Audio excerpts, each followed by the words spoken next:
Amém. Queria chamar o pastor Herbert para fazer essa oração de início. Baixa a sua cabeça, vamos estar fazendo oração. Deus, obrigado por esse momento. Obrigado por ontem, obrigado por hoje. Senhor Deus, realmente que sejamos trabalhados. Senhor Deus, que aqui seja uma oficina e que a intenção seja restaurar aquela alma ferida, Senhor, quebrada, muitas das vezes, Senhor, ó Pai, abatida. Que o teu poder, que a tua palavra, Senhor, através dos teus servos, venham, Senhor, alcançar essa alma. Aonde, Senhor, acontece o processo de santificação, Deus. Aonde somos transformados em novas criaturas, ó Deus. Pai, em nome de Jesus, que o Senhor venha operar. Te pedimos a tua graça sobre os teus servos que irão ministrar, Senhor, ó Deus, pastor Ricardo, pastor Pedro. Deus, e o nosso coração esteja aberto à tua palavra. Que os teus servos sejam o canal, Senhor, da tua bênção nas nossas vidas. Sabemos, ó Deus, que alguns irmãos estão vindo do trabalho. Que o Senhor os traga em paz e que eles venham em segurança, Senhor. E, ó Deus, nós te pedimos que em todo momento o Senhor nos abençoe. Em nome de Jesus, Senhor. Amém e amém. Então, eu conheci a história de um menino que ele era muito novinho. E ele estava em casa, não estava com os pais, né? Estava com os tios. E ele presenciou uma cena que foi muito impactante para a vida dele. Ele viu um dos tios dele ser esfaqueado. E ele se sentiu muito só. E isso gerou muito vazio no coração dele. Mas pasmem, ou não, ele era filho de pastor. Ele é filho de pastor. Ele é cristão. E filhos de líderes também passam por momentos difíceis. Mas o Senhor é o Deus Todo-Poderoso e Ele está conosco em todos os momentos. E Ele restaura qualquer vida. E se eu disser para vocês que esse rapaz está aqui? E é ele que vai contar o testemunho dele agora nessa tarde. E eu tenho muita alegria de chamá-lo. Atos. Tudo bom? Estou muito nervoso de estar aqui. Mas, antes de começar a falar, que minha mãe falou aí sobre os líderes e tal, que antes de o meu pai ser pastor, minha mãe ser líder, meu pai ser líder, ele é pai, minha mãe é mãe, meu pai é pai. Então, meu pai ele tem as suas falhas, a minha mãe tem as suas falhas, e não é só porque eles são os meus pais que eles são as melhores pessoas do mundo, que eles não têm as suas falhas. Enfim, vou começar falando sobre o que a minha mãe falou. Ela estava me lembrando hoje que foi um dia do casamento da minha tia civil, e aí eu fiquei em casa. Eu pedi para minha mãe ficar em casa, que eu estava jogando com a minha prima, e aí, mãe, eu vou ficar aqui em casa, e aí a gente ficou jogando, e aí minha avó, ela é viúva, meu avô ele faleceu, e minha avó já teve alguns relacionamentos com alguns homens, e eu estava jogando com a minha prima e chegou esse senhor, que minha avó tinha um relacionamento. E aí eu era criança, eu acho que eu tinha entre 5 e 7 anos, 6, não sei, por aí. E aí eu fui, abri, ele bateu lá, e aí sempre quando a gente morava, eu e minha família morávamos com a minha avó. Ela tinha uma casa, e ela tinha uma outra casa nos fundos, e ali eu morava com a minha família. E eu estava lá com a minha prima, e eu fui lá. Aí ela pediu para mim ir lá, eu fui. E sempre quando eu abria o portão da casa, Eu perguntava quem era, tinha não era um ferrolho, era assim uma janelinha que dava para ver, e eu abria e via, e aí eu fechava, ia chamar alguém, e a pessoa vinha e atendia. Só que nesse dia foi diferente. Eu abri para ele, ele entrou, e aí eu fui para casa, estava muito eufórico, porque eu estava jogando com a minha prima e a gente estava se divertindo e tal. E aí eu só escuto uns gritos e acho que nessa parte a minha mente ela cortou sobre o que aconteceu depois, assim, porque eu estava com a minha prima, só me lembro de depois eu estar lá fora, a polícia ter chegado. Na minha mente só me lembro dessa parte, só que eu me lembro que eu vivenciei a parte toda. E aí eu perguntava onde é que estava meu tio, e todo mundo chorando e perguntando. E aí me falaram que ele tinha levado na facada, ele levou uma facada aqui no ombro. E eu me culpei muito por causa disso. Me culpei muito. Porque nesse dia eu agi diferente. Eu abri a porta, eu não chamei um adulto e eu ia chamar meu tio. Eu falei, tio, o nome desse homem, né? O nome dele é Firmino. Vocês não vão conhecer, mas enfim. E eu, tio, o Firmino tá aí e ele tá atrás da avó. Só que não aconteceu isso. E aí ele foi, entrou, tirou e, né, fez o que fez. E a partir disso, eu criei vários traumas. Eu desenvolvi crise de pânico, eu desenvolvi ansiedade alta e eu não conseguia ficar longe dos meus pais. Eu fui com a minha tia nessa hora eu fiquei desesperado. Eu queria o meu pai ou a minha mãe e eu estava muito desesperado. E aí eu me lembro que eu estava só de cueca. E aí eu cheguei com os meus tios na igreja. A gente congregava ainda no Genibaú. O meu pai era pastor de lá. E aí eu me lembro, não sei se ele estava pregando, só sei que eu entrei lá chorando, desesperado. E aí eu procurava meu pai, procurava minha mãe. E aí eles pediram licença aos irmãos. Eles foram para casa. E aí a gente foi para casa. E aí agora eu vou continuar. E aí a partir disso eu desenvolvi vários traumas e eu não conseguia ficar longe dos meus pais, eu não conseguia ficar longe deles. Se eles iam para, sei lá, buscar a minha irmã na escola, se ele demorasse mais um pouco, eu já pensava alguma coisa e isso me consumia a minha mente, eu desesperava, eu entrava em estado de pânico e cadê o meu pai, cadê minha mãe? Eu queria saber, eu queria estar ali ciente do que estava acontecendo. E eu perdi coisas importantes na minha vida por causa disso. E uma das coisas que eu me lembro é que a minha irmã ela fez o ABC dela. E lá na nossa escola, ela tinha um par para dançar. E eu fui escolhido para dançar com ela, né? Minha família, eu e ela escolhemos. E aí, beleza. Só que nos dias dos ensaios, por causa disso, meus pais, eles vinham deixar e aí ia para casa. E eu ficava pensando, eu não conseguia prestar atenção na dança, eu não conseguia tá ali, eu ficava com medo, eu ficava desesperado. Será que meu pai está vindo? Será que ele já está vindo? Quer dizer, na verdade, quando terminava, meu pai sabia a hora de vir, sabia a hora que era para vir. Tudo bem, né? Ele demorava, sei lá, uns 5 minutos, 10 minutos. Não tem problema. Agora eu já estou melhor disso, mas se ele demorasse, eu vou entender. Mas naquele tempo eu ficava pensando, ele demorou mais do que ele disse que era para chegar.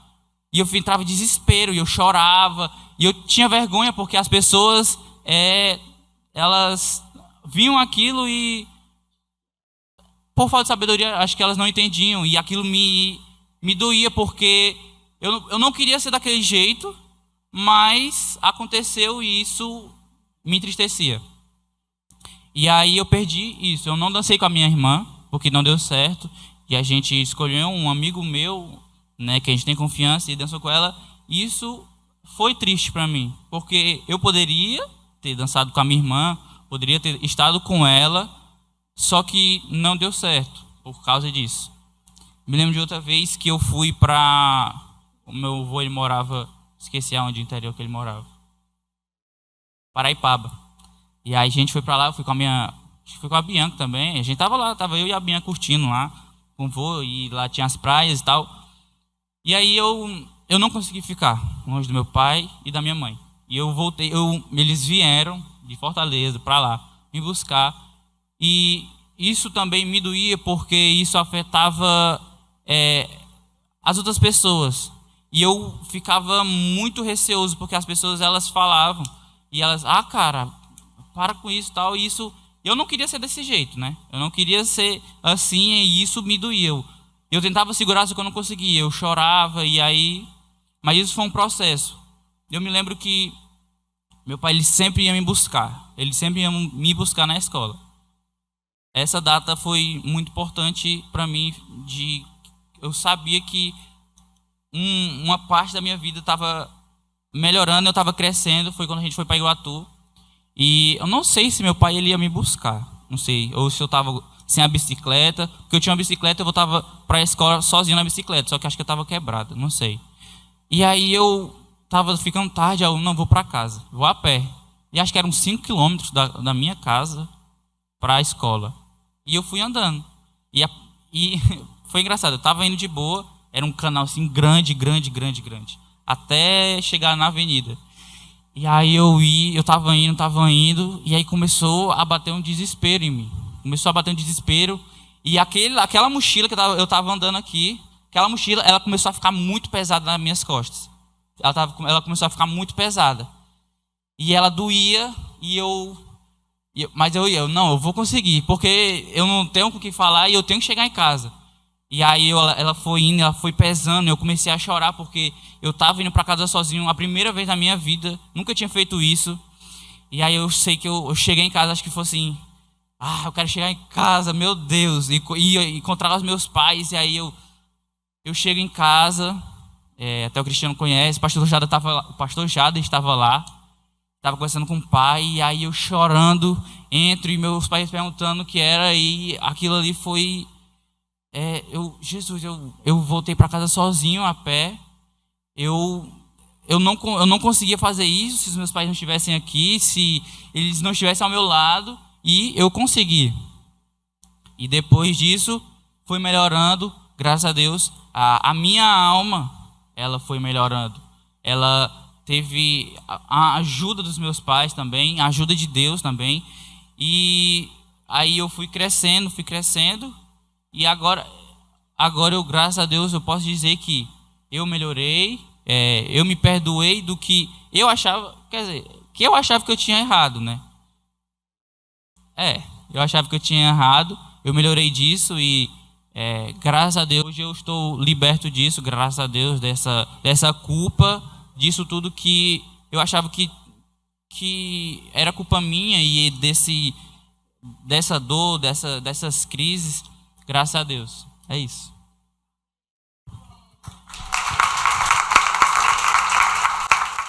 É isso, né, Atos? É isso, tá certo. E tem só uma canção que na época... também fez muita diferença para o Atos. Eu vou só ler para vocês, que diz assim: como eu queria fazer as coisas certas sem correr riscos. Como eu queria amar e não ligar se não fosse correspondido. Mas se fosse assim, não haveria favor. Não haveria sobre mim um agir do Senhor. Grato sou pelo seu amor. Como eu queria andar em um corpo que só fosse incorruptível. Como eu queria colher apenas frutos bons, mas eu não consigo. Talvez, se fosse assim, eu não daria valor, não buscaria em Deus melhorar o que sou. Ele é tudo o que eu preciso. Por mais que eu cresça, sou uma criança, buscando no maior confiança. Sou aprendiz do agir de Deus em mim por toda a minha vida. Ele me fez ser dependente de um pai que nunca esteve ausente. Sou um aprendiz do agir de Deus em mim por toda a minha vida. Como eu queria sorrir, na certeza de que a dor não voltaria. Como eu queria chorar, só por motivos de grandes alegrias. Mas se fosse assim, não haveria favor.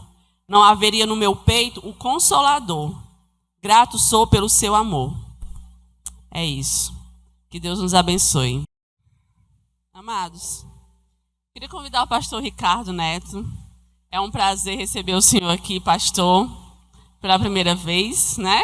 Seja muito bem-vindo, tá? Pastor Pedro, né, o nosso pastor, queria convidar para ele orar pelo senhor, tá bom? Boa tarde, irmãos. A paz do Senhor, amém.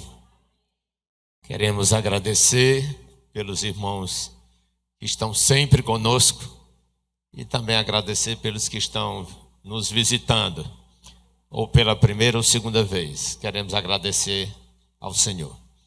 Para não perdermos tempo, a prioridade é a mensagem, então vamos orar pelo pastor Ricardo e logo em seguida ele estará ministrando, amém? Vamos orar, queridos. Pai eterno e santo, pedimos que tu ministres a tua graça sobre o teu servo, que tu dês a ele palavra de conhecimento e sabedoria, que tu dês a ele, meu Senhor, sensibilidade da parte do teu Espírito, para que ele possa, Senhor, falar aquilo que de fato nos é necessário, que há de tocar a nossa vida e resultar em mudança, em transformação em todos nós. Nos ajuda, Senhor, ajuda o teu servo e que tua graça se faça presente entre nós de um modo especial. Oramos, Senhor, e somos gratos a ti, porque temos a certeza que tu has de responder nossa oração. Faze assim, Senhor, em nome de Jesus. Amém.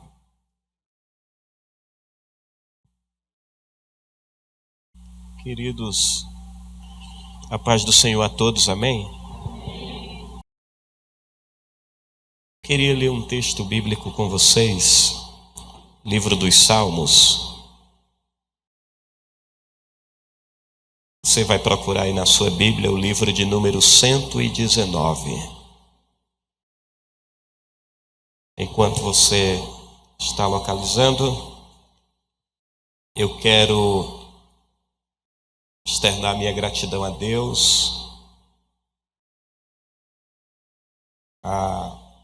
aos irmãos que nos fizeram o convite, ao amado pastor dessa igreja, todo o presbitério da casa, líderes, toda a igreja, bem como todos que aqui estão, tá? Eu trago um abraço ali da minha igreja, Ministério Quero Viver, que o Senhor possa se fazer presente ainda mais no nosso meio, tá bom? O livro é o número de 119, o verso é o de número 71. Diz assim: foi-me bom ter sido afligido, para que aprendesse os teus mandamentos. Foi-me bom ter sido afligido, para que aprendesse os teus estatutos, ou os teus mandamentos. Amém? Queridos, esse é um texto um tanto provocativo. O salmista utiliza aqui a dor como um elemento pedagógico na vida de todos aqueles que temem a Deus. Ele não censura o ato de sentir dor. Ele não ignora a dor que nos aflige. Pelo contrário, ele faz da dor um elemento pedagógico necessário ao conhecimento dos estatutos do Senhor. O que o salmista está nos propondo aqui é que, de alguma forma, a dor nos aproxima do Criador. é que de alguma forma a dor acaba contribuindo para um amadurecimento e para um conhecimento sólido da palavra do Senhor. Existem diversos métodos que você pode utilizá-lo para aprender a palavra.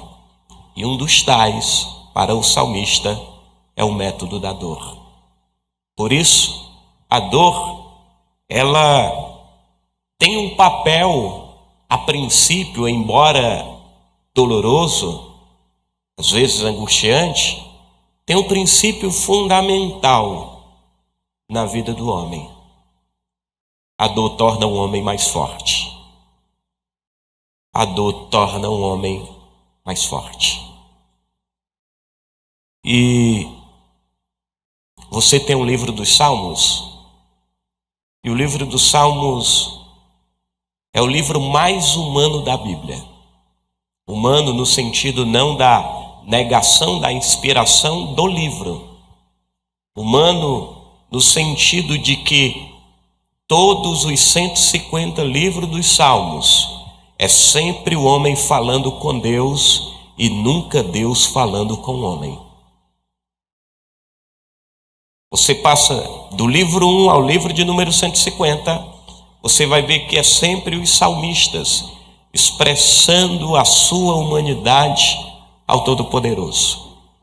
É por isso que alguns teólogos dizem que o livro dos Salmos é a radiografia da alma humana. O livro dos Salmos é um livro que conta a nossa história, que fala um pouco sobre você, que fala um pouco sobre nós, porque nele está embutido os dramas, as lutas, as dores, os medos, a insegurança, a incerteza, mas ao mesmo tempo os processos que são triunfantes na vida de todos aqueles que depositaram a sua confiança no único Deus verdadeiro. A vida, ela é feita de dores também. Amém? Por isso eu queria pensar com vocês um pouco sobre a dor na alma, as feridas na alma. Existe um livro, eu acho que ele não é mais vendido, talvez encontre ele em algum sebo, de um escritor chamado Philip Yancey. O nome do livro é A Dádiva da Dor. E nesse livro ele introduz o livro contando uma história. A Dádiva da Dor.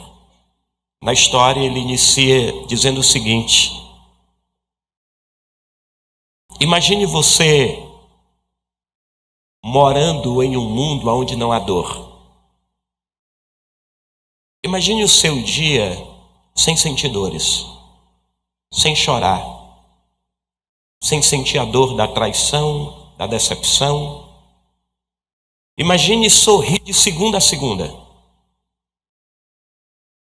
Imagine sorrir o mês todo, o ano todo. Todos os dias você só sorri. Um mundo onde você não padece as dores da alma, onde a sua alma não é afetada, onde não se cria feridas na sua alma, onde tudo vai muito bem. Imagine esse mundo.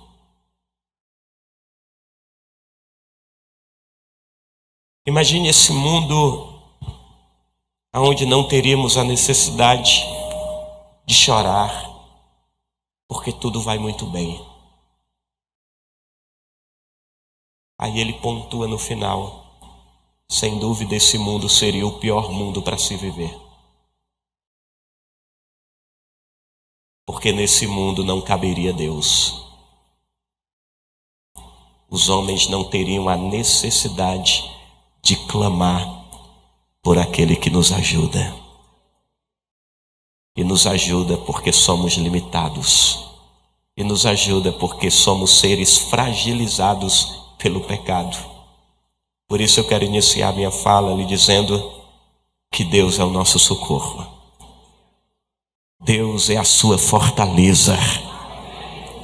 Eu quero que você olhe para essa pessoa e diga: fique tranquilo quando Deus está no barco. Você pode dizer para essa pessoa e diga: fique tranquilo, fique tranquila, porque Jesus Cristo ainda está no barco da igreja. Fique tranquilo, porque tudo vai dar certo. Amém? Mas quem aqui não tem feridas na alma? Quem aqui não teve feridas na alma? Quem aqui não foi machucado? Essas feridas, elas vão gerando prisões muitas vezes nas nossas almas. Cárceres vão se formando em diversos compartimentos que vão se abrindo ao longo da história, por inúmeras feridas que vão sendo feitas na nossa alma. Todas elas machucam, todas elas doem, todas elas nos tiram a paz. E eu queria compartilhar com vocês aqui alguns cárceres que existem na alma ferida. Queria que pensar um pouco com vocês sobre alguns cárceres que as feridas trazem para a nossa alma. O primeiro dele, se você quiser anotar aí, é o cárcere da estética. Cárcere da estética. Prisioneiros das aparências. Amém? O cárcere da estética, ponto. Prisioneiros das aparências. Para isso vamos ler aqui 1 Samuel, capítulo de número 16, versículos 6 e 7.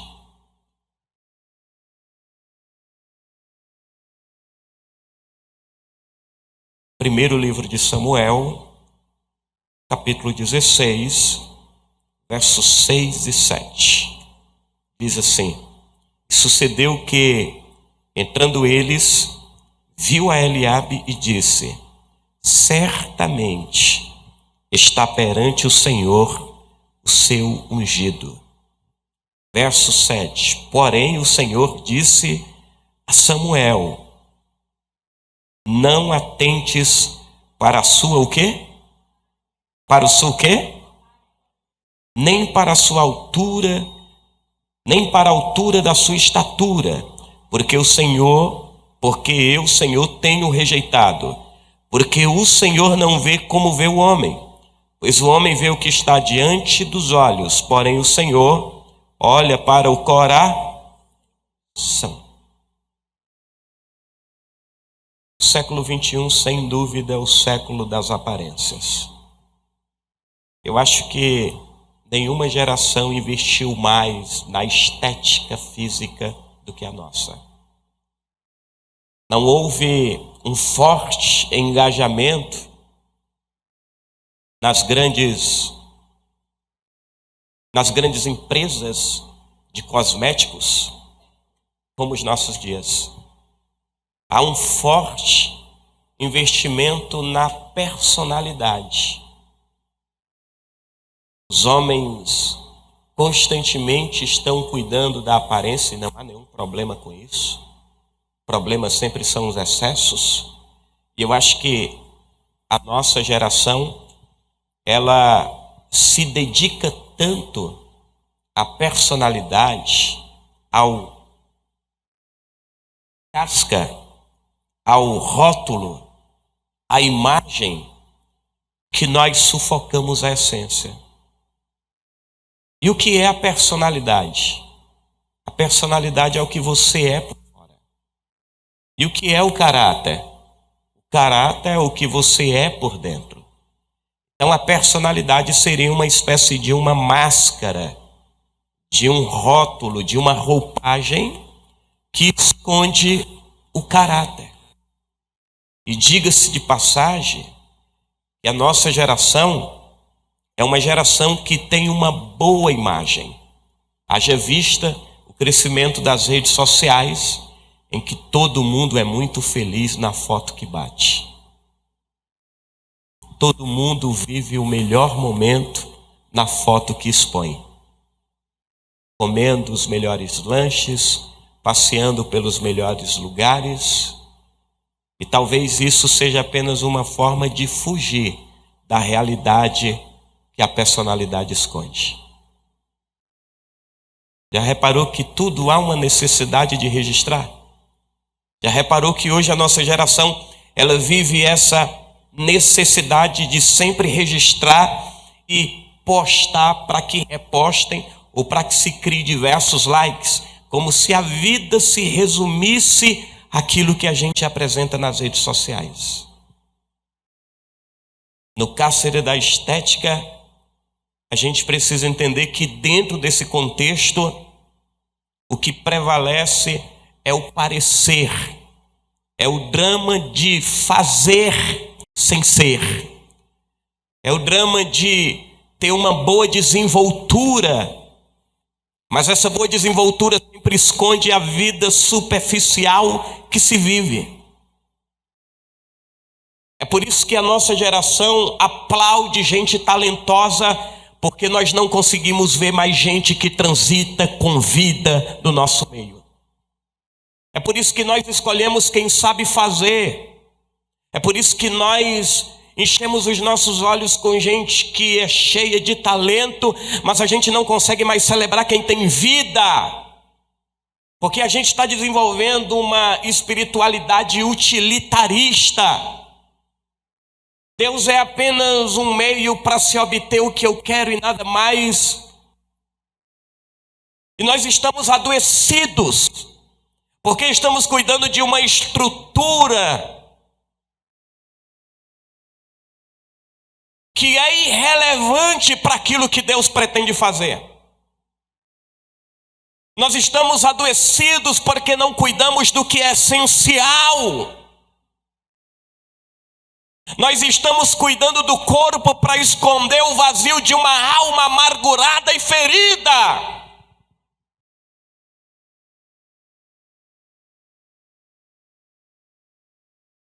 Nós vivemos o drama do joio, de sempre se assemelhar, mas nunca conseguir ser.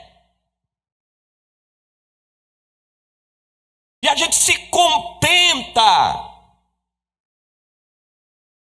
com a sentença do se assemelhar, do parecer, do lembrar. E a gente não busca uma identidade autêntica que esmague as nossas falsas aparências e revele de fato a vida de Deus na nossa vida.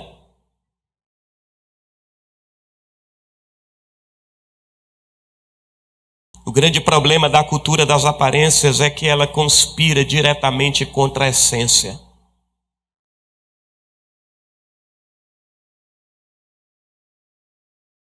E deixa eu lhe dizer, Deus não busca gente talentosa. Deus busca filhos obedientes.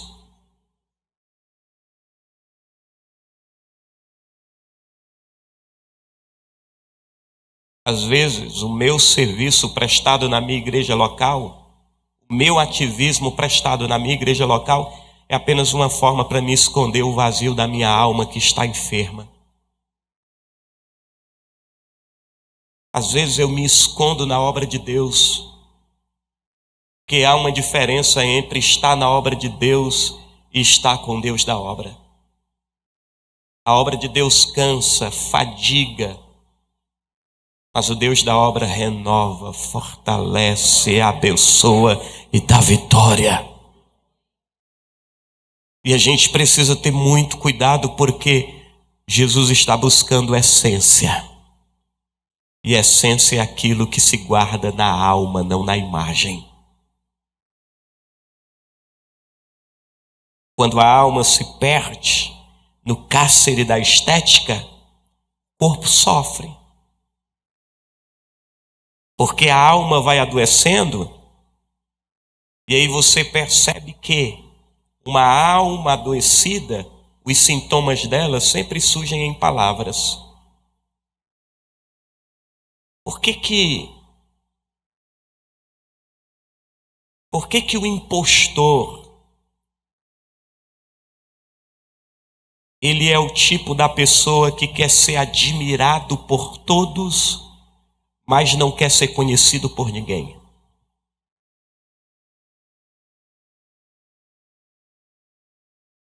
O hipócrita, que tem uma alma adoecida, ele quer ser aplaudido por todos, mas ele não quer ser conhecido por ninguém. Porque é na relação que a gente conhece a alma adoecida. Eu quero dizer para vocês que eu estou sentindo Jesus aqui, irmão, e ele vai fazer alguma coisa aqui, ele já está fazendo alguma coisa.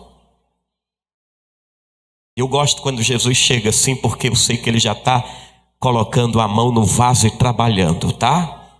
Então fica tranquilo que a gente está só caminhando para aquilo que Deus ainda tem para fazer na nossa vida. Então nesse cárcere a vida geme, e geme de forma muitas vezes silenciosa, porque como eu sou uma pessoa talentosa, então não posso mostrar a minha dor, eu não posso me mostrar fraco, porque senão me roubam a minha plataforma, porque senão roubam um palco da minha apresentação. E aí eu vou gemendo e vou sofrendo de forma silenciosa, sob falsas camadas de uma maquiagem que tenta esconder uma alma adoecida.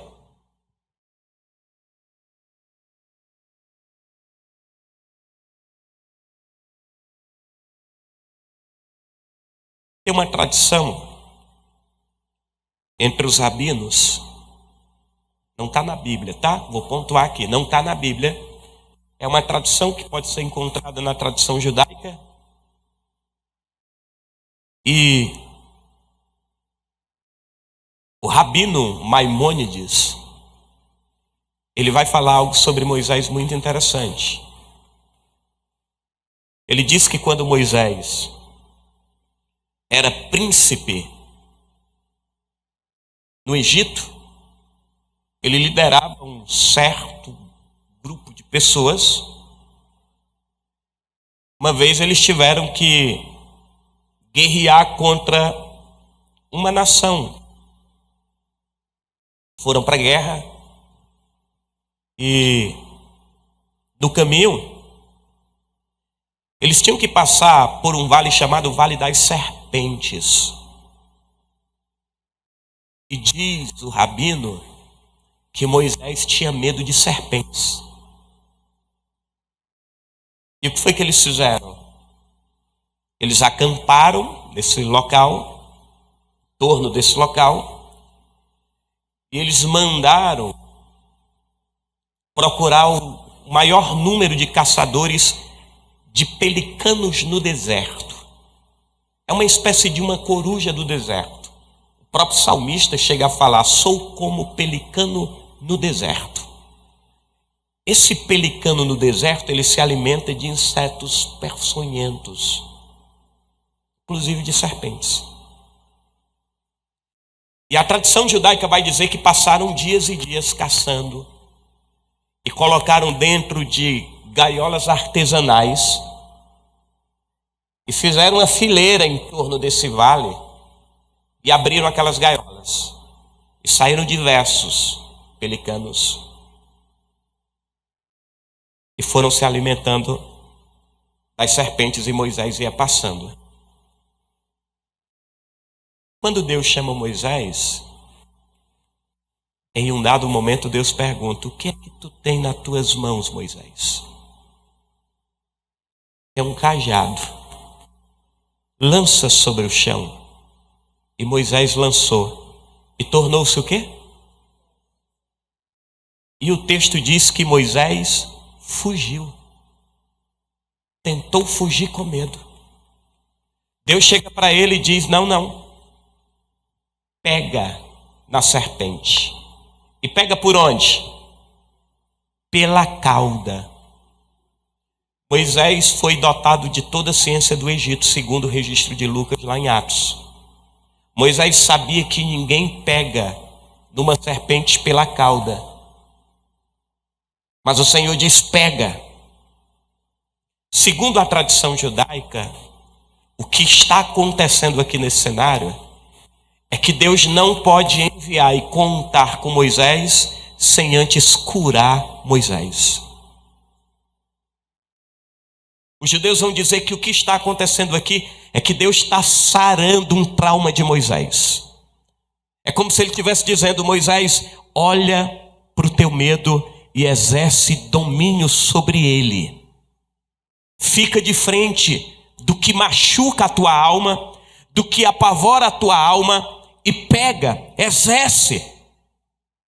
E diz que Moisés pegou pela cauda, e imediatamente a serpente se tornou em cajado novamente. Verdade, mito ou mentira? Não sei. O que é verdade é o poder da lição. Você tem autoridade em nome de Jesus para exercer domínio sobre o que assola a tua alma. Em Jesus ele disse: eu vos dou autoridade. Autoridade no grego é exousia, que tem no mínimo 3 significados. Eu estou dando legitimidade, eu estou dando direito e eu estou dando capacidade para você exercer autoridade sobre as obras do mal. Por isso eu quero profetizar sobre a sua vida nessa tarde. O Senhor te dá autoridade para você vencer isso que tenta assolar a sua alma. Amém? Então tenha fé, acredite que o Senhor está contigo, porque o Senhor está aqui para sarar as nossas feridas, para tirar todo o medo. Ele hoje vai fortalecer a sua vida. No cárcere da estética, a gente tenta vender uma boa imagem daquilo que de fato não somos. Cárcere da estética, a única coisa boa que a gente pode apresentar é o que a gente sabe fazer. Mas fazer é menor do que ser no Evangelho. Porque Jesus, ele conta muito mais com a sua vida do que com os seus dons. Eu sou pentecostal, de tradição pentecostal, de círculo de oração, no meio das irmãs, mas eu quero lhe dizer que ter uma vida cheia do Espírito é muito maior do que ter uma vida apenas cheia de dons. Amém? Porque quando Deus chama Moisés, ele disse: eu vou te usar, Moisés, eu quero te usar. Moisés disse: eu não, eu sou pesado de boca. Eu tenho dificuldade na minha comunicação. Alguns dizem que ele era gago, outros dizem que ele tinha esquecido o dialeto do Egito.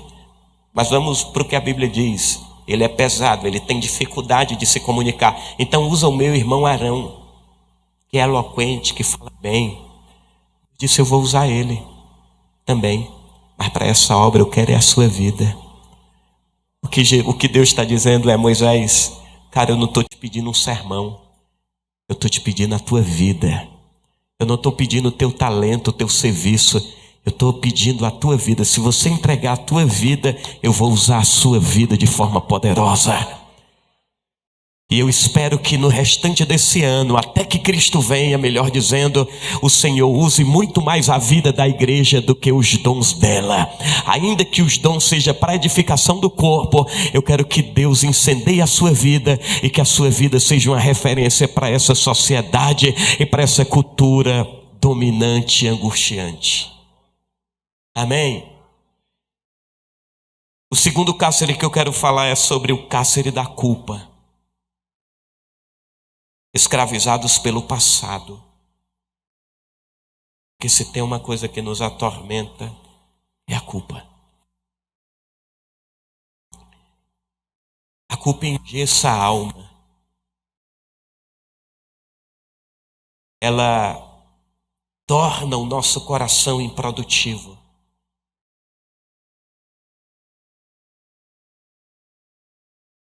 ela também tem o poder de matar os horizontes verdejantes que estão nos aguardando. O indivíduo que vive preso na culpa, que não consegue sentir o perdão de Deus, ele é um indivíduo com uma alma ferida, com uma alma que precisa ser alcançada pelo Evangelho. E você se relacionar com uma pessoa que vive esse estado de culpa é muito complicado, porque ela sempre tem uma falsa interpretação do seu olhar, da sua palavra. Ela nunca consegue criar relações concretas, porque ela sempre faz uma má interpretação do que se ouve e do que se vê. Porque ela vive tão atormentada almaticamente que ela passa a ter uma alma extremamente improdutiva e engessada pela culpa. A gente tem a imagem de Jesus e a imagem da religião dos seus dias. A religião, ela sempre trabalha uma metodologia a partir da culpa. Os falsos profetas manipulam os leigos a partir de uma culpa. Pessoas que deviam se sentir livres se sentem culpadas. Pessoas que deviam se sentir livres, curadas, perdoadas, se sentem adoecidas.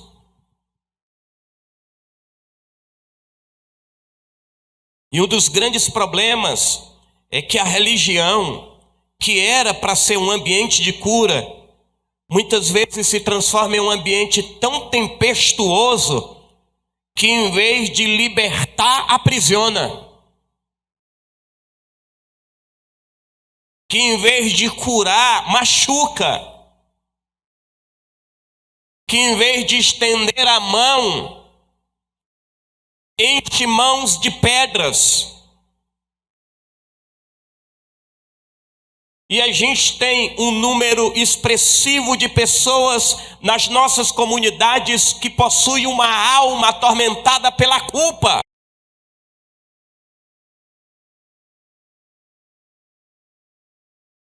Eu leciono para uma turma de alunos. Eu já tive experiências de sentar à mesa com alguns alunos com 10, 15 anos de fé, cresceram na igreja e que tinham uma crise onde eles não conseguiam sentir o perdão de Deus. Quantas pessoas no nosso meio, gente,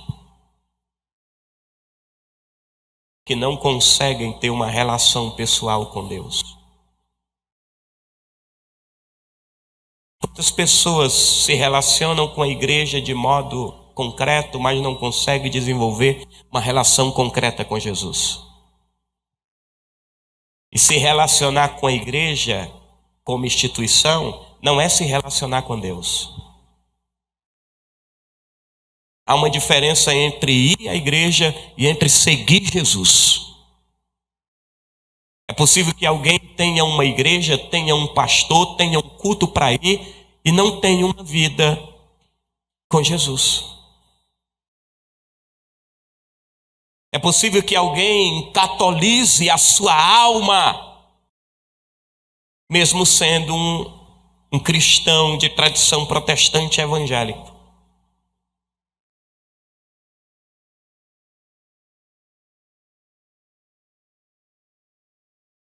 O culpado precisa de ajuda.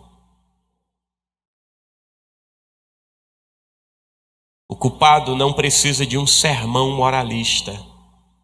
Ele precisa de braços que acolhem. O culpado não precisa de uma lição de moral. Ele precisa de uma alma que abrace. Deus não esmaga o culpado. Ele perdoa e levanta o culpado. A palavra diz que ele sopra no pavio que está se apagando, mas que ainda está fumegando.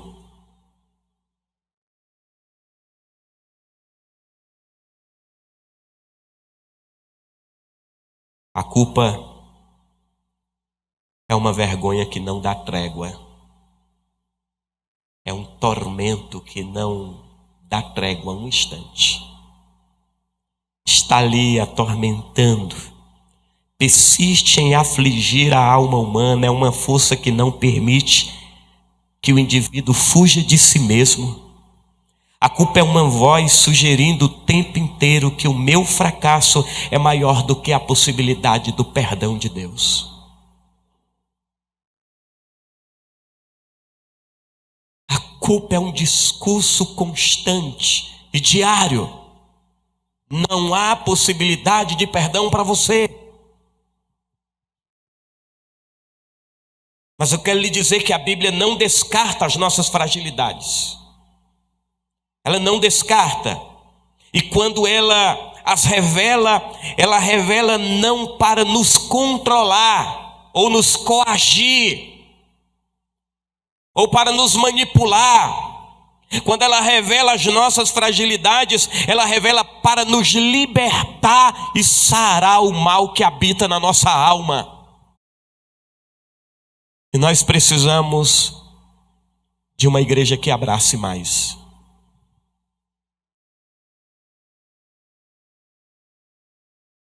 Porque eu tenho muito mais medo do irmão que fica na casa do que do pródigo que se perde na rua. Porque o pródigo que caiu no pecado, que gastou tudo com as meretrizes, não escondeu nada de ninguém, nem do pai. Pediu o pai e foi embora. Mas o que fica é que é o problema. Porque o que fica, ele me assusta muito mais. Primeiro porque ele guardava todos os mandamentos do pai. Segundo o próprio discurso dele. Eu tenho guardado, eu tenho cumprido tudo. Ele é o amorosamente religioso. Só que quando ele está retornando e ele ouve o barulho da festa, ele pergunta o que é que está acontecendo. E aí alguém conta: foi teu irmão, estava perdido, foi achado. Seu pai o honrou, fez uma festa para ele. E o engraçado é que a história termina, a parábola termina, sem a gente saber se ele entrou ou não na festa.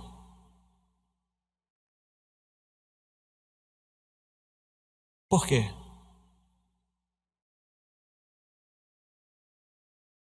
Segundo o teólogo Joaquim Jeremias, ele diz algo interessante aqui. Diz: por que a parábola termina sem termos uma resposta concreta? Ele entrou ou não entrou? Ficou de fora? Entrou? Foi abraçar o irmão? Aí ele responde: porque essa resposta quem deve dar é você, que é ouvinte dessa história. Você entra para participar da festa do ferido que foi sarado? Ou você fica do lado de fora fazendo biquinho com raiva?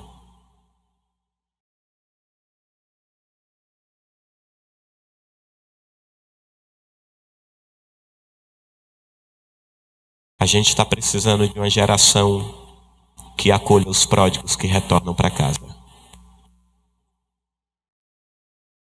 A gente está precisando se tornar uma igreja que ama mais, que ajuda mais.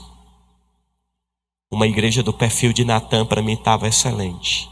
Lembra do Natã, um profeta, que vai na casa do rei, que denuncia o pecado do rei, que bota o dedo na cara do rei, que conta uma história, que sabe do pecado dele, mas ao sair do palácio, ele não vai para a casa do primeiro vizinho para caluniar o seu rei. Ele leva aquela história para a sepultura.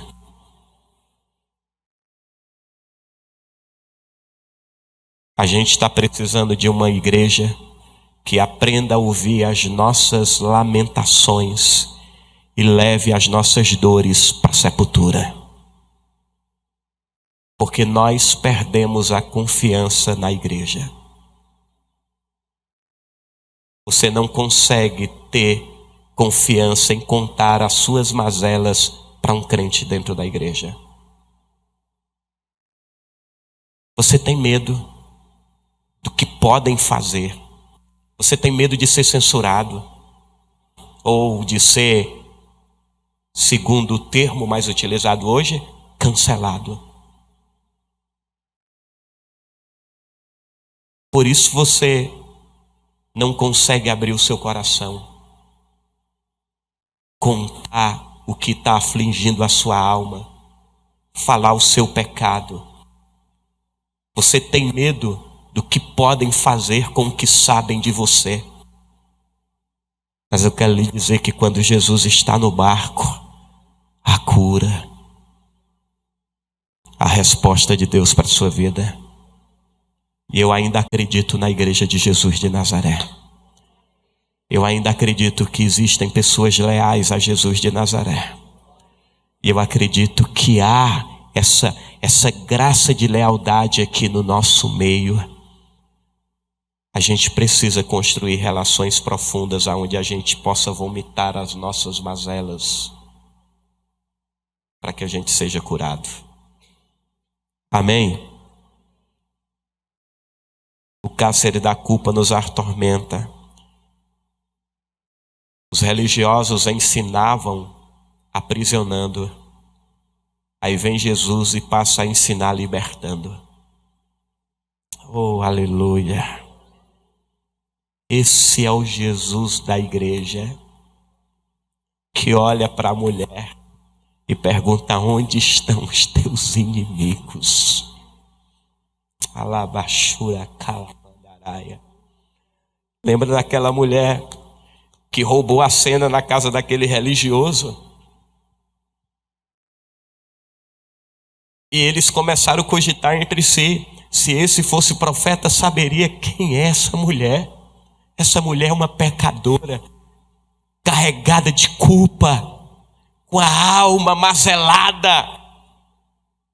Só que o grande diferencial está na forma que olhamos para o outro. Porque quando eles olham a partir de uma tradição religiosa, tudo que eles conseguem ver é uma mulher que está tomada de pecado, mas nunca conseguem priorizar a humanidade dela. Porque quando um religioso olha para um indivíduo que está em pecado, ele sempre vê o pecado que controla aquela vida. Quando Jesus olha para aquela mulher, Jesus não olha para o pecado que governa a vida dela. Jesus olha para uma mulher que tem naquele pecado.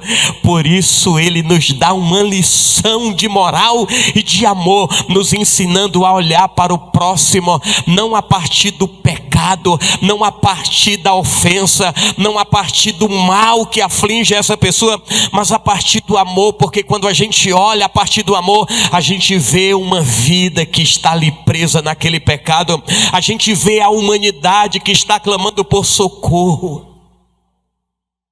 Enquanto eles olham para ela e encontram um pecado na vida dela, Jesus encontra uma mulher naquele pecado. Esse olhar é um olhar libertador. Mas ainda há um outro cárcere. Cárcere da inveja.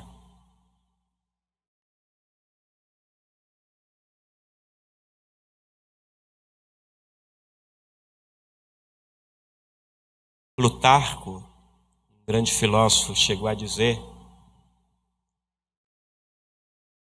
que a inveja é como os olhos que se irritam diante de tudo que tem brilho.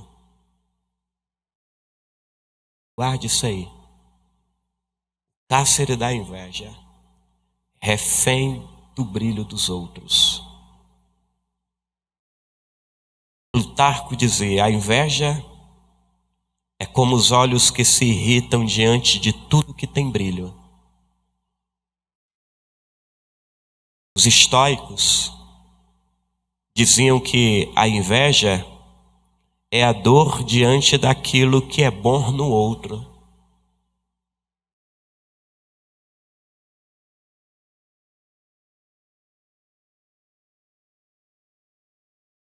Uma alma invejosa é perigosa, porque ela está tão atormentada. E sabe o que é o interessante no invejoso? É que dificilmente conseguimos perceber esse sentimento de inveja no indivíduo, a não ser que a gente crie uma relação com essa pessoa. E o invejoso, ele é capaz de tudo. Ele é capaz de tudo. Não para ter o que a outra pessoa tem, mas para evitar que essa pessoa tenha. Então, se for para obstruir o caminho que te conduz ao sucesso, ele vai ser essa obstrução. Se for para se opor, ele vai se opor. E ele cria uma falsa personalidade, ele atua, ele adquire uma persona que não é dele. Ele encena muito bem. Ele finge estar gostando. Ele finge que acredita. Ele finge que está tudo bem. Mas ele não consegue lidar com o seu sucesso.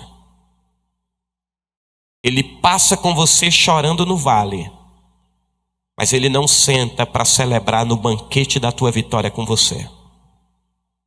Ele cria uma outra programação, ele falta, ele sai, ele não participa, porque ele não consegue aceitar a ideia de que o bom chegou na sua vida.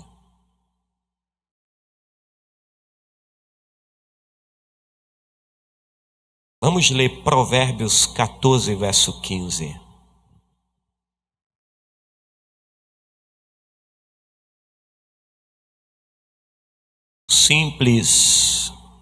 O simples dá crédito a cada palavra, mas o prudente, olha só, atenta para os seus passos.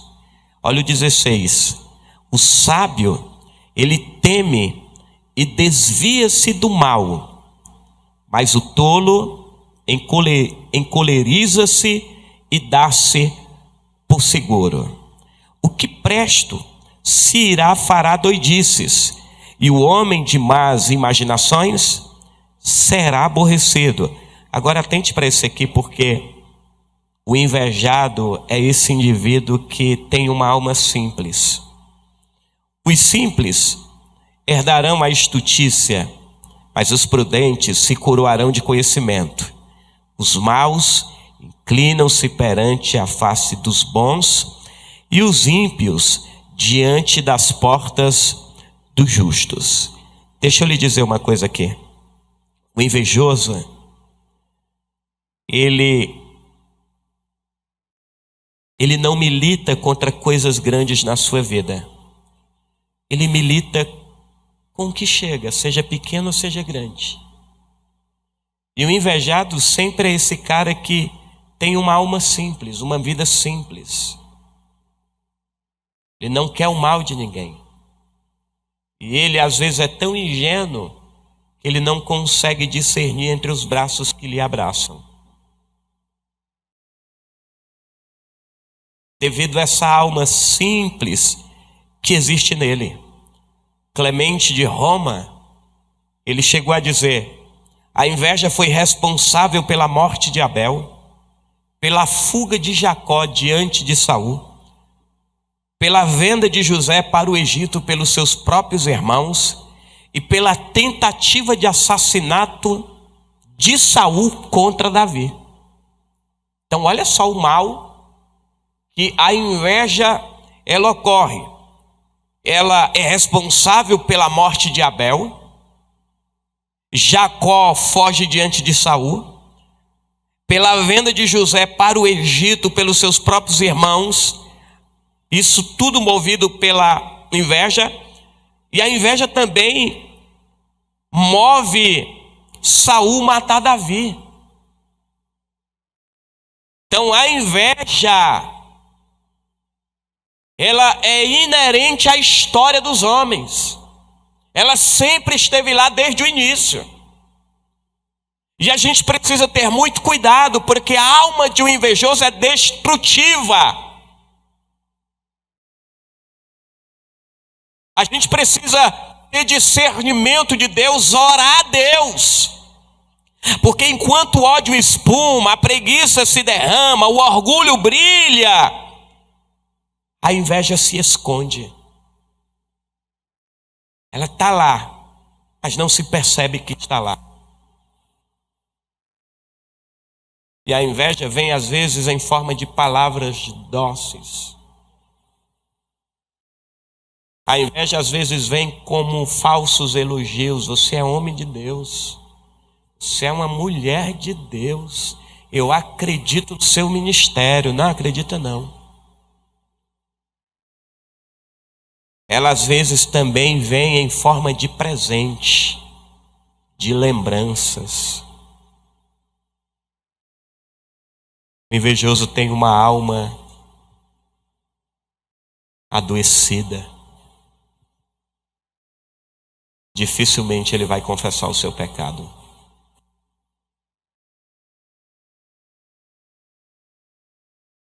Que Jesus traga cura. Tem invejoso na igreja? Cá entre nós? Ah, sim.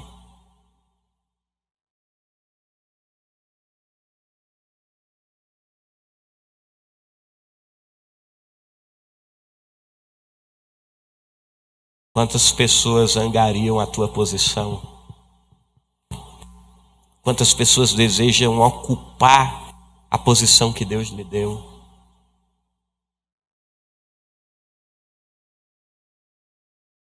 O invejoso passa a vida inteira mastigando amarguras e tossindo desilusões. É uma vida amarga. A inveja é ver em oposição, é olhar contra. Gente, que doença diabólica. Que doença perigosa.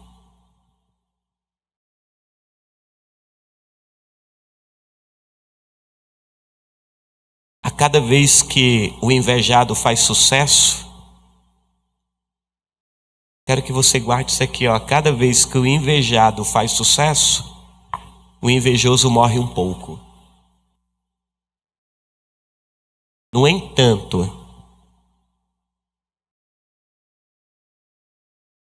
a cada vez que o invejado fracassa, o invejoso se fortalece.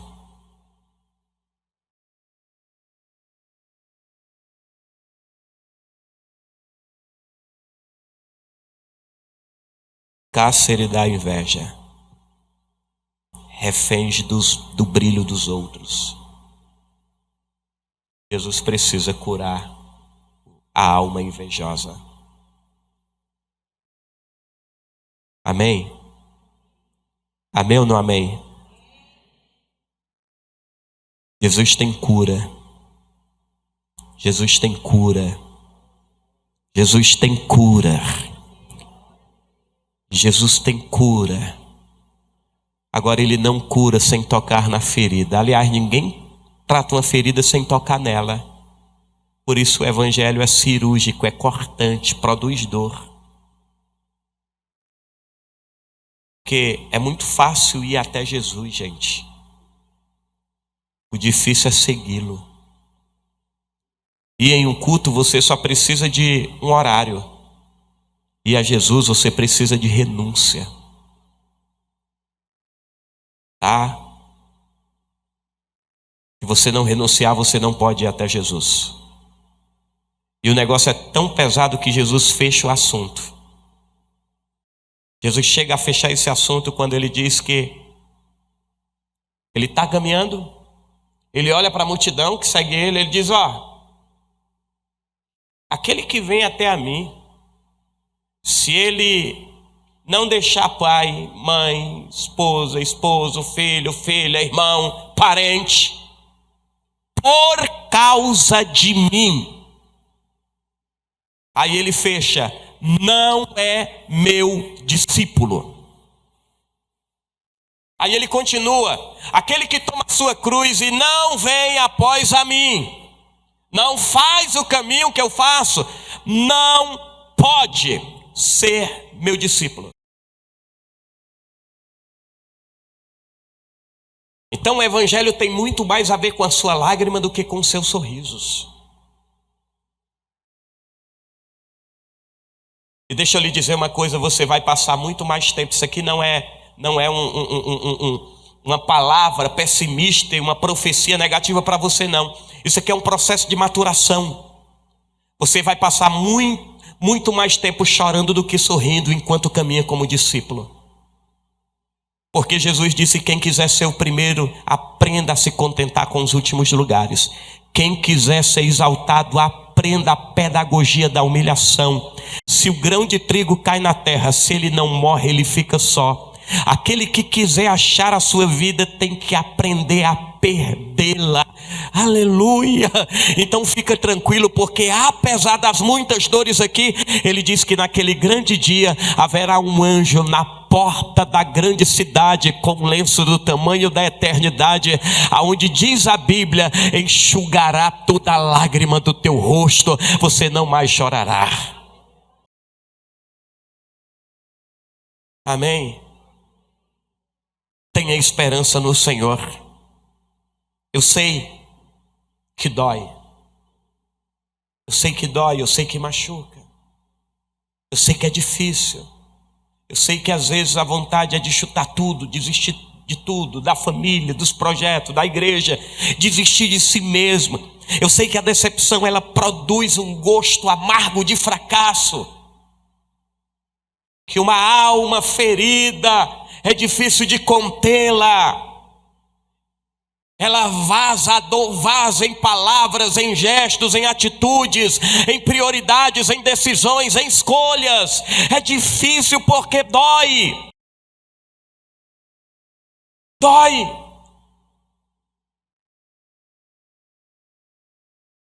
Nós temos 9 discípulos aqui no pé do monte. Nós temos 3 lá em cima com Jesus. Passo a noite. Quando os 3 estão com Jesus, os 9 ficam aqui, vem um pai desesperado, com a alma em dor, trazendo um filho possesso. E ele entrega aos discípulos para que eles pudessem ajudá-lo. Diz que eles passaram a noite toda e não tiraram o demônio daquele menino. Lá em cima a glória está descendo e os caras estão dormindo. Os 3 que estão lá estão dormindo. Olha que paradoxo. Lá em cima a gente tem uma igreja dentro da glória que dorme na glória. Aqui embaixo a gente tem uma igreja que não tem um ambiente de glória e está tentando a todo custo tirar o demônio, mas não consegue. Quando Jesus vem, Jesus faz uma pergunta ao Pai: há quanto tempo te sucede isso? O que é que o Pai responde? Desde a infância. Desde a infância desse garoto?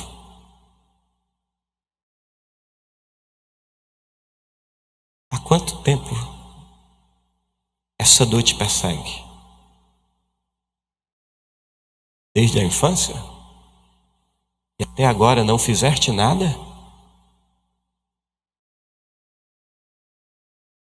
Não buscou? Como que você deixou se agigantar um problema que era pequeno? Já reparou que problemas não resolvidos lá na frente se tornam Golias? discussões que são esquecidas ficam armazenadas na alma. E numa próxima discussão,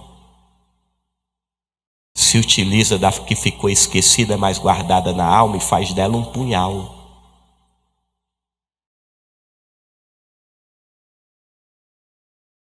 E vai se tendo grandes conflitos, ninguém senta para conversar. Todo mundo acha que está bacana, porque não está tendo mais confusão, ninguém está mais brigando, ninguém está mais discutindo. No entanto, está tudo guardado na alma. Na hora certa do estresse e da raiva, as gavetas da alma se abrem e te apresenta uma diversidade de armas para ferir.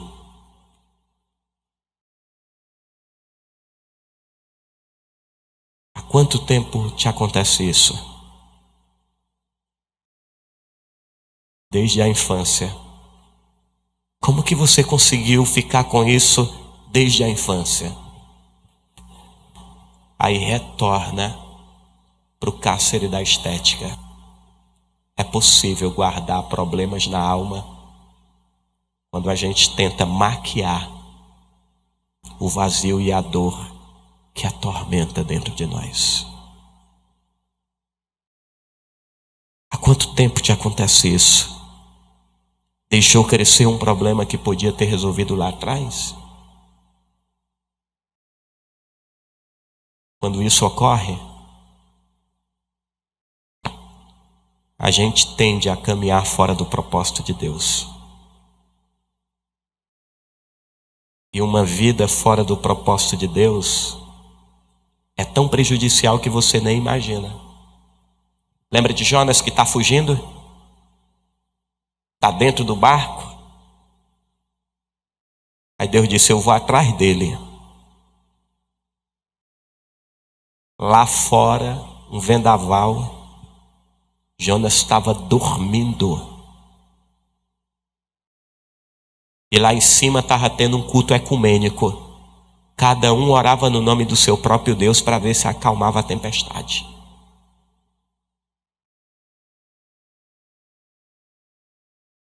Voltaram, escute isso aqui. Pegaram as suas bagagens pessoais, esvaziaram, jogaram fora. O problema insistiu, persistiu. Por quê? Porque um homem fora do propósito, ele pesa mais do que bagagens.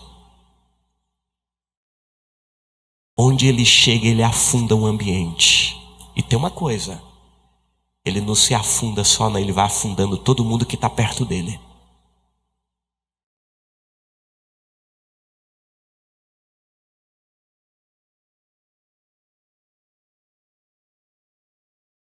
Por que a porta fechou? Porque meu patrão não é gente boa. Será? Por que as coisas estão dando errado para mim? É o diabo. Será que é o diabo? Será que é ele mesmo?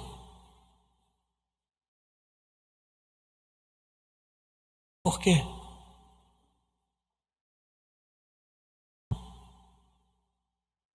Jonas diz: olha, o problema sou eu.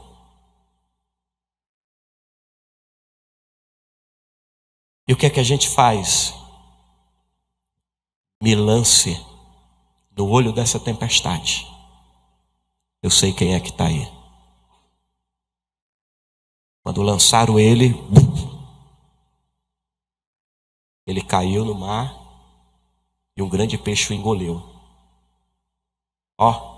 Quando você volta para o propósito de Deus, a primeira coisa que você faz, ainda que esteja dentro de um peixe, é orar.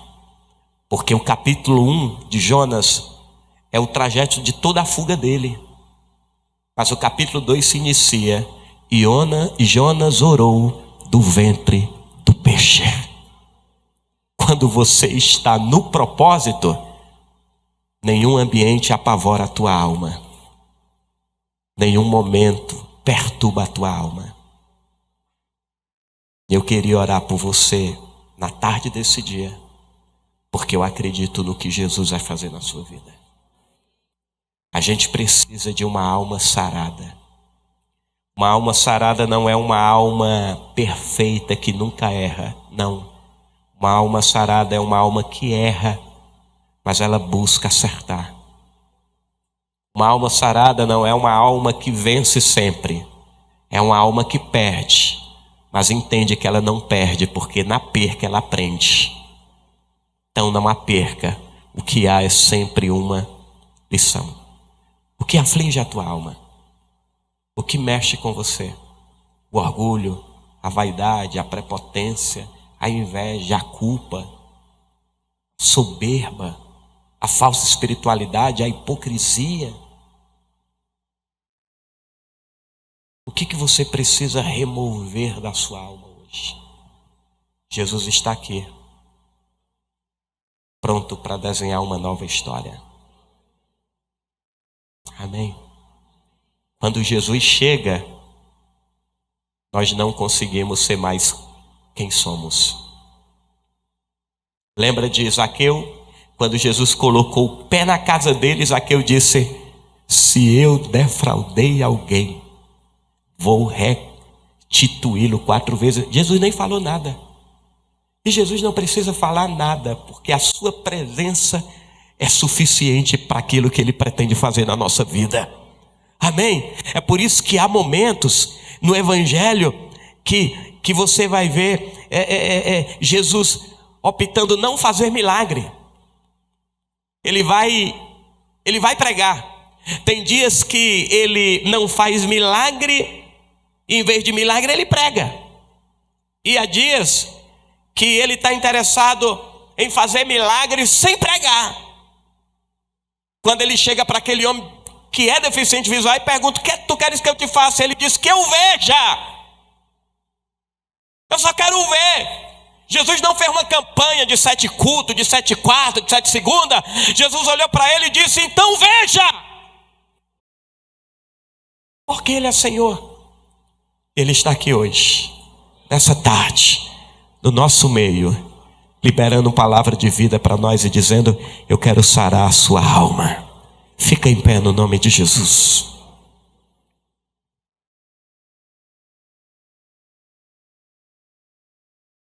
Nessa oficina da alma, é preciso a manutenção da mão do Criador.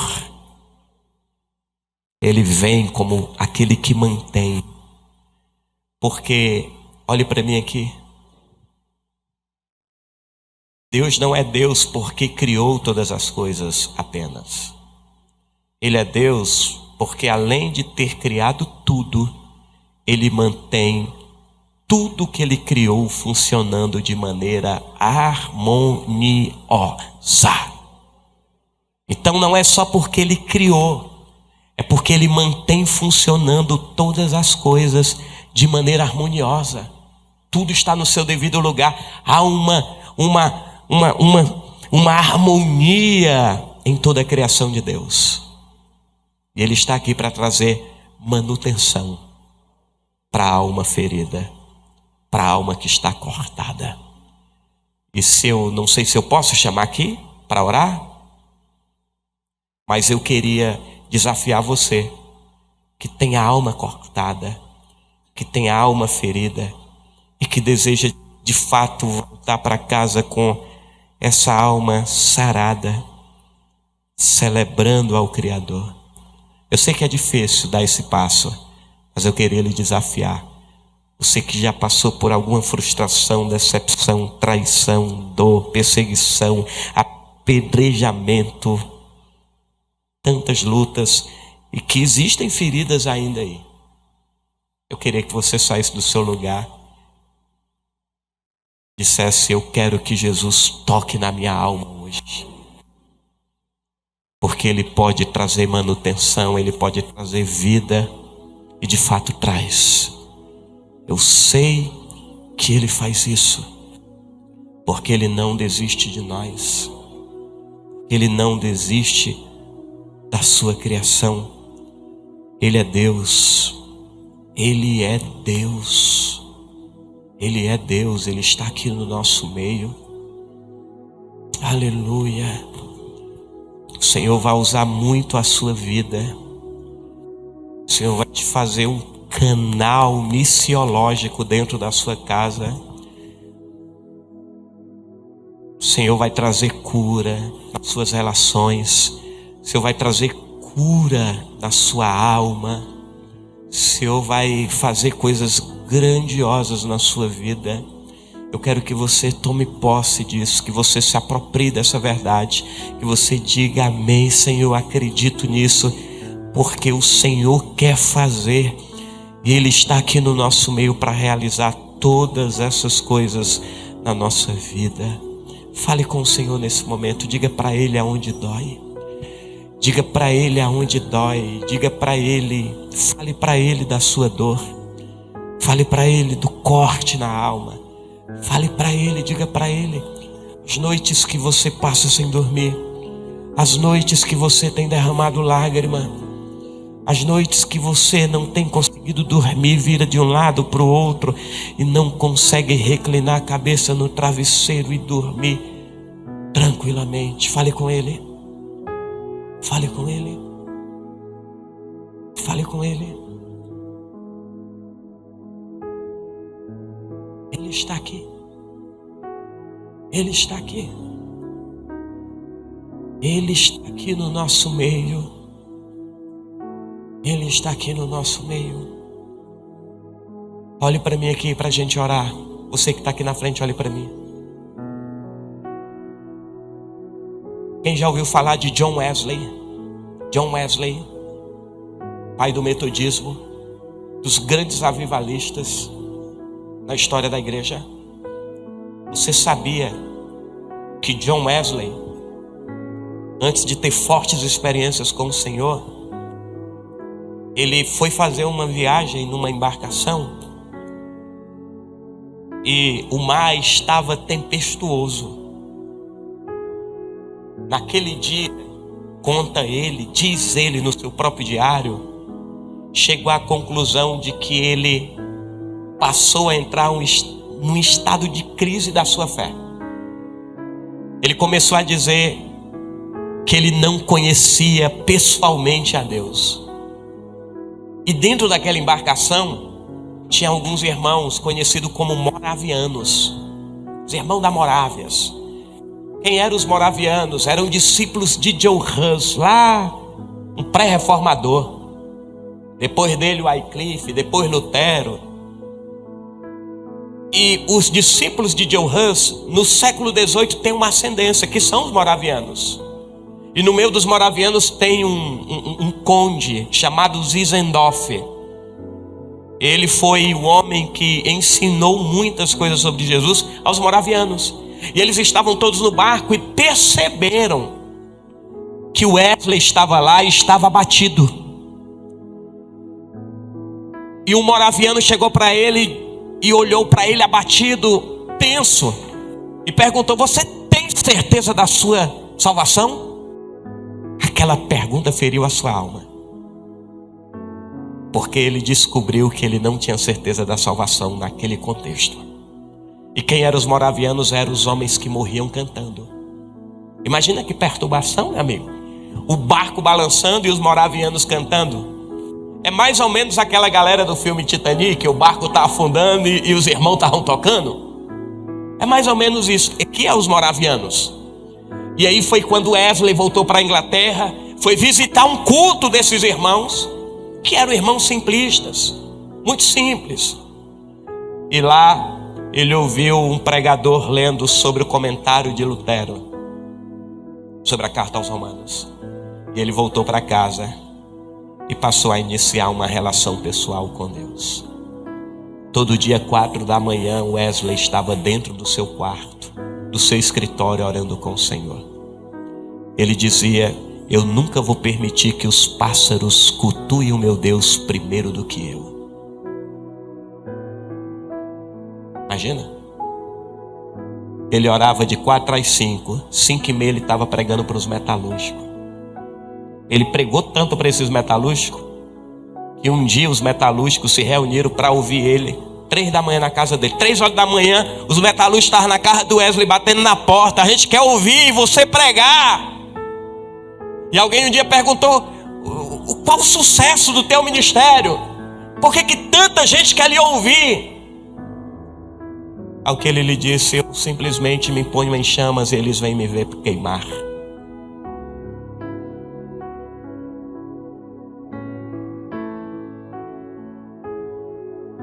Jesus cura a alma, mas você tem que fazer a sua parte.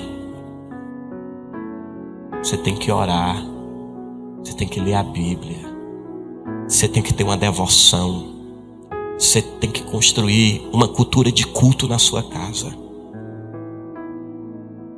Faça isso, ore, volte a jejuar.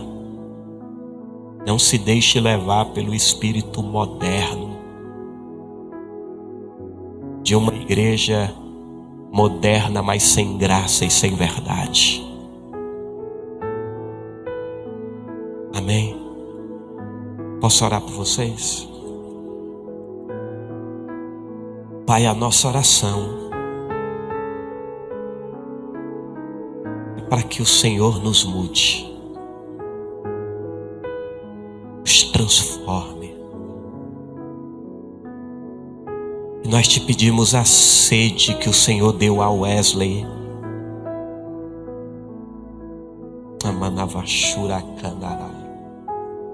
A sede que fazia com que ele se acordasse 4 horas da manhã todo dia para falar contigo. Senhor, nos dá sede para te buscar. Nos dá sede para orar, para ler a tua palavra. Nos dá sede para amar os nossos irmãos, para acolher os feridos. Nos dá sede para servir a nossa igreja local, para honrar a nossa liderança, os nossos pastores. Nos dá sede para a gente ter uma vida que honre o teu nome, que glorifique o teu nome. Uma vida que não negocie os princípios basilares da fé cristã. Uma fé que não barganha, que não negocia, que não mercantiliza a fé e nem a espiritualidade, mas uma fé que traga renúncia sobre nós. Jesus nos dá uma sede que nos leve ao lugar secreto, ao lugar da oração, da intimidade. Nós não queremos exercer de forma talentosa o que o Senhor nos deu, se o Senhor não colocar a tua vida dentro de nós. Nós não queremos viver a tragédia de assemelhar-se, mas nunca ser. Nós queremos a tua vida em nós, nós queremos a tua presença em nós, nós queremos o teu Espírito em nós. Por isso, cura as feridas da nossa alma, sara a dor, sara a ferida, traga cura, traga bálsamo, fortaleza, restauração, renovo. Que cada um que aqui veio essa tarde possa voltar para casa renovados, entendendo que o Senhor tem cura para as feridas da alma, entendendo que o Senhor é a cura para as feridas da nossa alma. Fortalece a nossa caminhada, fortalece os nossos pés que estão fragilizados diante de tantos espinhos, fortalece as nossas mãos que muitas vezes se encontram cansadas, fortalece a nossa espiritualidade que muitas vezes se encontra apática, fortalece, nos dá vida, Pai, e que possamos viver a tua vida em nós de maneira abundante, porque o Senhor disse que o ladrão vem senão para matar, roubar e destruir, mas o Senhor veio para que tivéssemos vida e a tivéssemos de maneira abundante. Por isso, transborde a tua vida no nosso coração, para a glória de Jesus. Em nome de Jesus, essa é a nossa oração que nós fazemos. Você pode pegar na mão dessa pessoa e dizer para ela que o Senhor lhe use nessa geração. Você pode falar para ela, você pode ministrar na vida dele, na vida dela. Diga: o Senhor vai lhe usar como ferramenta. O Senhor vai lhe usar como ferramenta. O Senhor vai lhe usar de maneira poderosa. Que Deus te abençoe, que Deus lhe honre, que Deus lhe abençoe muitíssimo, que o Senhor traga prosperidade para a sua casa, que o Senhor traga vida para a sua família, que o Senhor abençoe a sua vida de forma abundante, trazendo luz para o teu entendimento, para a glória de Jesus. Quem pode aplaudir Jesus bem forte? Porque Ele merece, aplauda Ele. Pode sentar, pode tomar o seu assento.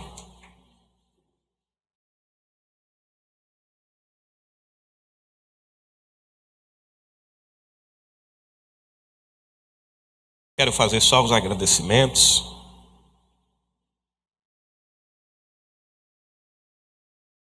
Amém? Quero muito agradecer a Deus pela vida dessa amada igreja. Foi um prazer conhecer vocês. Já conhecia de ouvir falar, como disse Jó, né?